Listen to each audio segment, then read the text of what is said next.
దేవునికి స్తోత్రం. ప్రియులారా, నేను ఈ సబ్బాతు దినమున దేవునితో గడుపుటకై ఆయన సన్నిధానమును అనుభవించుటకై దేవుని మందిరమునకు పోవచ్చుండగా రోడ్డుకు ఇరువైపులా చెట్ల యొక్క ఆకులు రాలి పడియుండటను మరియు చెట్టు నుంచి రాలటను చూసినప్పుడు అరే ఎప్పుడు ఇంతగా రాలటను చూడలేదే అని అనుకుంటుచుండగానే ఇది గ్రీష్మ ఋతువు కదా అని జ్ఞాపకానికి వచ్చి అందుకనే ఇవి రాలుతున్నాయి అని అనుకుంటుంటే నా మదిలోకి ఒక ఆలోచన వచ్చింది. అబ్బా, దేవుడు ఎంత గొప్పవాడు, గొప్పనైన జ్ఞానమును కలిగిన వాడు, ఎన్నో ఆశ్చర్యకారమును చేయగల శక్తిమంతుడు, సామర్థ్యము గలవాడు.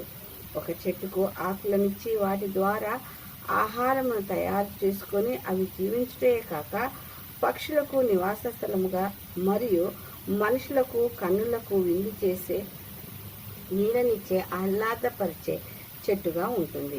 ఇంకా ఎప్పుడైతే దాని కాలపరిమితి ముగుస్తుందో అప్పుడు ఎండిపోయి రాలిపోతుంది.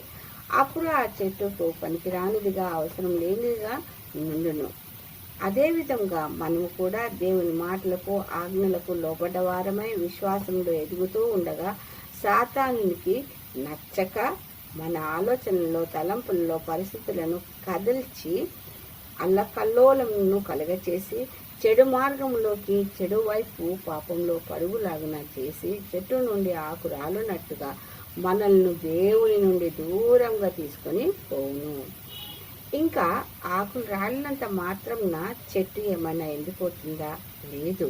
కొంతకాలమైన తర్వాత పరిస్థితులన్నీ అనుకూలించిన తర్వాత తిరిగి చిగుర్చి మునుపట్టి దానికంటే ఎంతో అందమైన చెట్టుగా మారుతుందో అదే విధముగా మనము ఆయన ఆజ్ఞను పాటించినచో పరివర్తన చెంది ఏమవుతామో చూచుటకు లూకాసు వార్త 10వ అధ్యాయంలో మనము పొట్టి చెక్కయ్య జీవితంను గమనిద్దాము. పొట్టి చెక్కయ్య ధనవంతుడై పేరు పొందిన వాడై వడ్డీ వసూలు చేసేవాడు. వానికి యేసు ప్రభువు సంచరిస్తూ ఎరుకో గుండా పోవుచున్నాడని వినపడగా ప్రభువును చూడగోరి ఎంతో ఆశతో వచ్చినప్పుడు ఆ దారిలో జనులు గుంపులు గుంపులుగా నిండుటచే తన పొట్టితనమునకు చింతించక ప్రభువును చూడాలన్న ఆశను చంపుకోలేక ఎలాగైనను ప్రభువును చూడాలన్న పట్టుదలను సాధించాలన్న తపనను మానుకోక కష్టపడి అక్కడనేనున్న మేడి చెట్టును ఎక్కినాడు.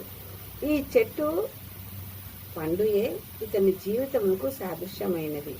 మేడి పండును చూడ మేలిమయ్యుండును, పొట్ట విప్పి చూడ పురుగులున్నట్లుగా పైకి ఎంతో ధనవంతుడు, పెద్ద పేరున్నను, సుఖ సంతోషములను కలిగి ఉన్నను ఇతన్ని ఎవ్వరూ ఇష్టపడేవారు కారు.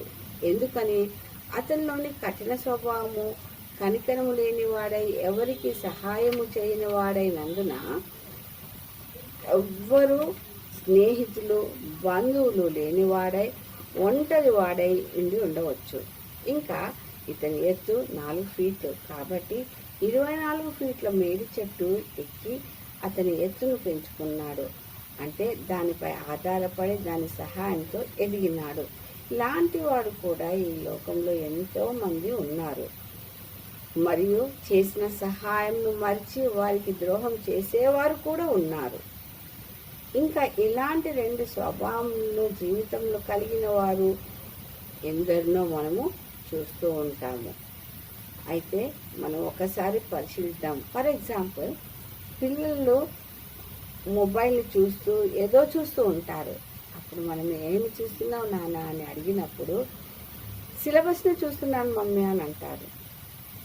అలాగే మన యవనస్తులను మనం ఆలోచిస్తే వారు కూడా పెద్దవారి ముందట ఎంతో చాలా మంచి వారిగా ప్రవర్తిస్తూ ఉంటారు.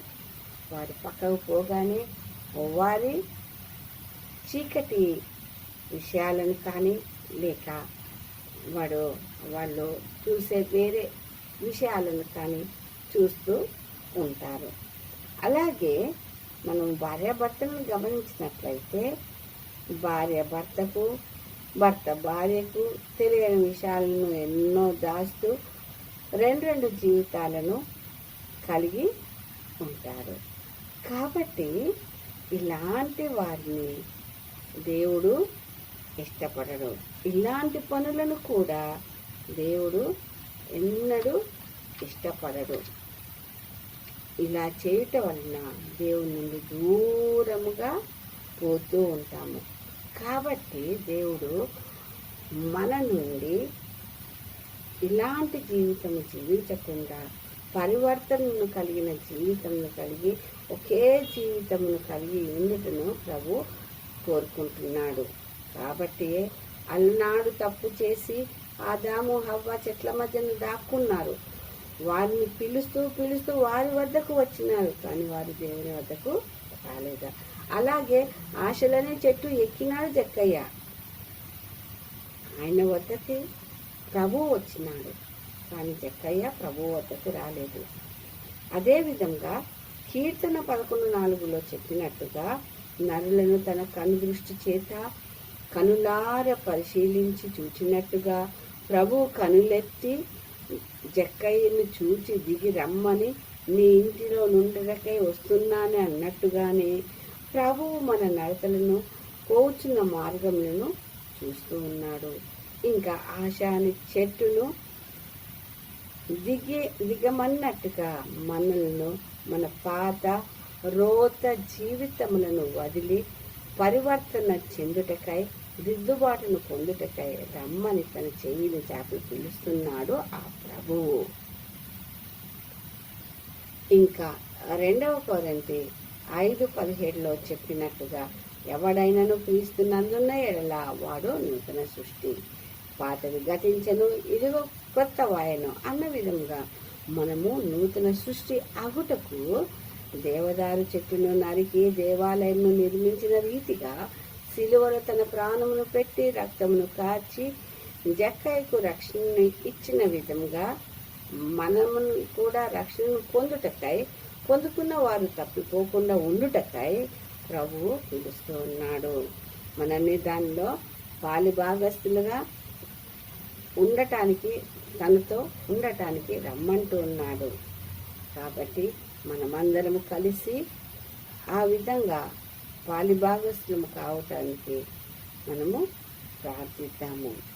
దిద్దుబాటు పరివర్తన కలిగిన జీవితంను జీవించుటకు పరిశుద్ధాత్మ తోడు సహాయాన్ని దయచేయమని నడిపించమని అడుగుదాము. ఈ కొద్ది వాక్యము దేవుడు దీవించును గాక. ఆమేన్, ఆమేన్, ఆమేన్.